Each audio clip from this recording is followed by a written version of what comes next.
Hey everybody, it's Neon Dream Games. I'm back again with a new video, and this week I want to talk about scope again, but this time more in the context of how do you get to making your dream game.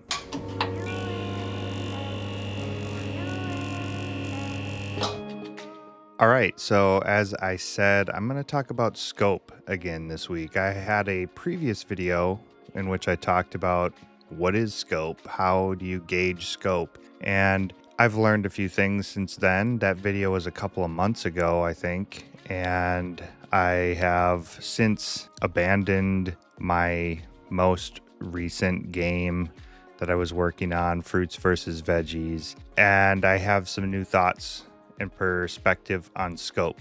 So before I get into that, I just want to say thanks again to everybody who's been following my channel, subscribing. Just you're helping build a community, and I love it, and I love hearing from you guys. So thanks again for that. But let's jump into this idea. So I'm going to first talk about what I learned from my failures, I guess, in a sense, abandoning my game. So when I set out to make Fruits versus Veggies, I wanted to make a small scoped game, something that I could release in 3 to 4 months from starting it. And if I would have been able to really work on Fruits versus Veggies on a consistent basis, I probably could have done that. But all in all, I put about 75 hours or so of game development into that game, but it was just at a point where it wasn't fun. And I've already explained that in other videos. I was struggling to enjoy the process of making it. And I realized as I watched more videos that I was a bit out of my depth in a sense. Like I didn't plan well enough for it. I did a game design document, but I didn't know what my skill level was, and to be honest, it's growing. I'm learning as I go, as I'm sure we all are.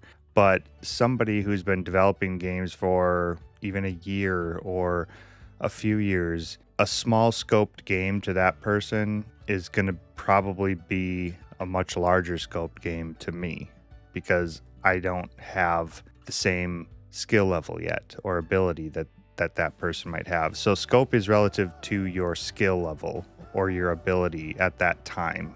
Luckily, that's something that is scalable, and you can get better at that by just gaining more knowledge, gaining more skill. So that being said, I went kind of back to the drawing board thinking about what is it that I want to make and what is a small scope game to me. And I'm still struggling to kind of understand that concept, but what I sort of came up with by listening to a few other people on this subject was you have to break things up into its parts. So I want to form this whole video around the idea of making your dream game, because I've also talked about that. Nobody should be making their dream game on their first game. None of you should be doing that. I can tell you right now that your dream game is too big. It's too big for you if this is your first game. It's probably too big for you if it's your second and third game. But how do you get to that dream game? How do you really do well to make that dream game? And hopefully, as I'm sure many of us would like to do, make money along the way to getting there. So what I came up with is an analogy. So this is kind of talking about scope, and the analogy is, let's take a game. I'm not going to tell you, I do have a game idea that I would like to start working on, but I may break it up into smaller components, and I'll give you that example right now with a different game idea. I'm not ready to share my thoughts on my game ideas yet, but let's take a game like Stardew Valley. Now, this is a big game. This is a very big game, and it's been worked on a lot. And there's a lot of you out there that would like to make a game like that. I would almost like to make a game like that. I've got thoughts and ideas in my head for a game like that. But there's no way that we can make that game on our first try. We shouldn't even be making it on our second and third try. It's just a huge game. And it would be much better for you to make that game when you have a firm foundation in your skills and your abilities, and you've got a couple of games under your belt. So you've learned some lessons and learn what to do to get to that point. But you can start thinking about that dream game and start working towards it right now. And here is sort of my analogy or breakdown of how you would get there. And we're going to use, again, the context of a game like Stardew Valley. So you need to start thinking in terms of game mechanics. Small scoped games usually have probably just like one kind of game mechanic, but Stardew Valley is a bigger game and it has many game mechanics. I mean, let's just quick list off what kind of mechanics make up the game of Stardew Valley. I mean, you've got farming, kind of one of the main pieces to that. You've got fishing, you've got mining, you've got inventory management, you've got city building, there's story, dialogue trees and things like that. I'm sure there's even more that I'm not currently thinking of right at this moment. But all those elements, all those game mechanics make up what Stardew Valley is. So what I suggest and what I want to try to work on going forward is aiming for a dream game, aiming for something that you want to go for, whether it's your dream game or just a larger game in general. Maybe it's not your dream game. Maybe we need to stop talking about dream game. Maybe we just need to come up with ideas and make games.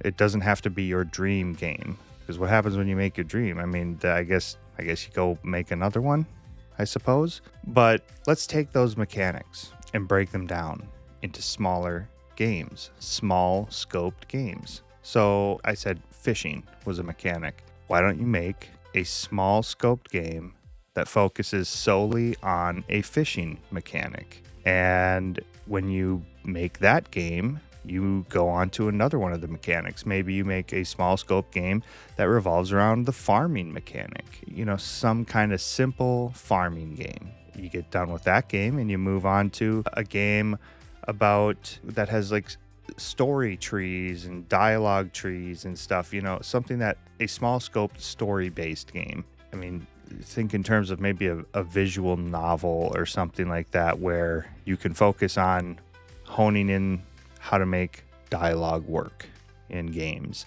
So I think you're getting where I'm going with this. Take each of those elements of a larger game, take all the small game mechanics that make up a larger game, make those into smaller games and release them. And hopefully you'll get money along the way. You'll be making games. Hopefully they're good and you're earning money with it, like I just said. But what you're also learning is skill and ability. You're growing. You're learning what works and what doesn't work. Think of it as sort of prototyping your bigger game, but those prototypes are also little games. And you could prototype even those smaller games to lead into one of these small scope games. Like you could have a couple of different prototypes. Like, okay, let's take the fishing mechanic, for instance. You could do, maybe 3 different prototypes, little short prototypes on different fishing mechanics to see which one you like the best, or maybe give those prototypes to some players and say which fishing mechanic is the most entertaining to you out of these prototypes, these 3 prototypes. And from there, make a fishing game. And once you get all those little elements together, you can then start thinking about building your dream game or your larger game or whatever. We're going to stick with dream game. And when you finally get to that point that you're ready to make your dream game, you actually have all these pieces that you can use to help you make that dream game faster, because you've made each of those little elements that make up the larger game. So you start building your game and, I need to add fishing into my game. You can just go copy and paste your code and tweak it a little bit to fit into your larger game. You need to do a farming mechanic or whatever. Well, go pull your code and maybe even some of your assets from your smaller game and incorporate that into the larger dream game. I think you understand where I'm going with this, and this sort of idea or method, I believe, really lends itself to getting to that bigger game, but it has small goal steps along the way. So you're not just overwhelmed by creating all these systems and mechanics at once, trying to make this dream game, and it takes you years and years. Instead, you can make these little small games, have little milestones, little goals that you reach, and you get there. You hopefully you'll get some income along the way, and you'll be working your way towards this dream game. That's where I want to go. That's what I want to to do right now. I have an idea for a larger game. I don't even know if it's larger. That's the whole point. Making these smaller prototypes to these smaller game mechanics will help you understand if your game is feasible, for one. Like, is it fun? Is it worth it? Prototype. You need to prototype and figure that out. But also, it'll give you an idea of how long this might take you, and if that's something you want to invest your time into, or do you want to even break that down into smaller parts to work on even smaller scoped ideas in games. That's where I want to go here.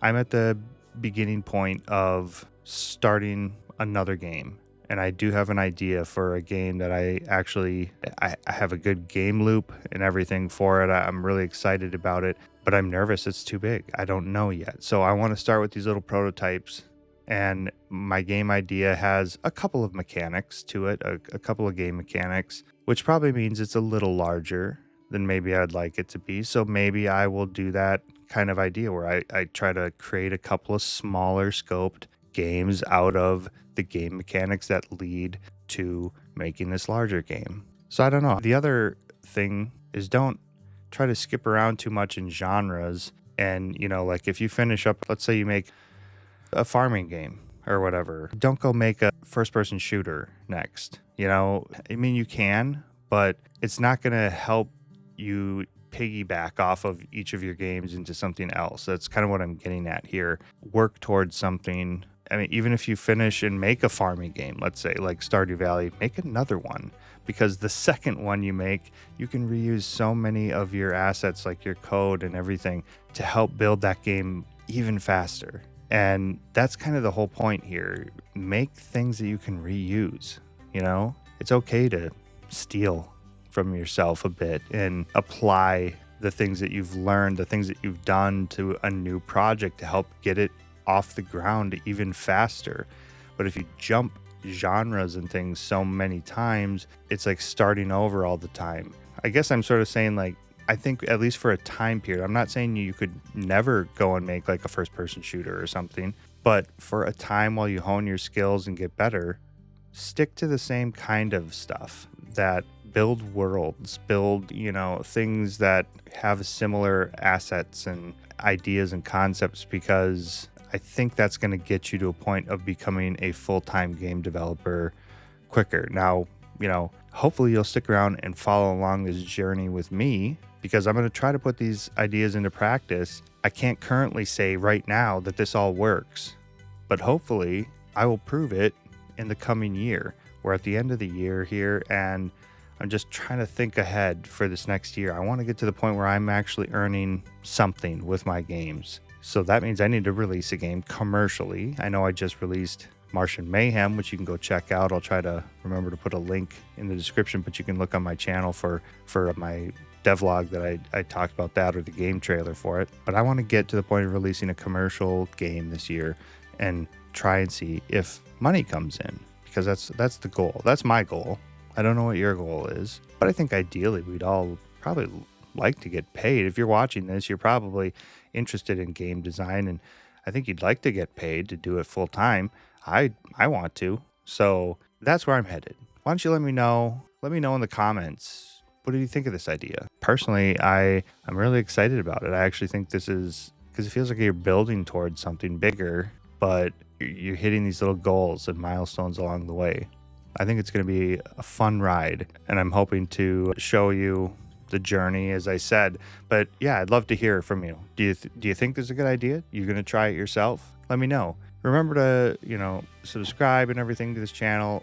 Neon's going to talk about it, but I'm going to do a few other things too this year. I think I'm going to start creating game assets that people can purchase as well, and I'll talk about that as I go on. But yeah, break your dream game into smaller games, achievable goals that you can then use to make that dream game down the road when you have better knowledge, better skill. That's the whole idea here. I'd love to see where, if you guys like this idea, I'd love to see where that journey takes you guys as well. So keep me updated, and until next time, keep YouTubing it up. Thanks for checking out Neon Dream Games channel. Please make sure to like, subscribe, and hit that bell button so you can stay up to date on all the latest videos we have to offer. Don't forget to leave a comment to suggest what kind of videos you'd like to see more of in the future. See you in the next video.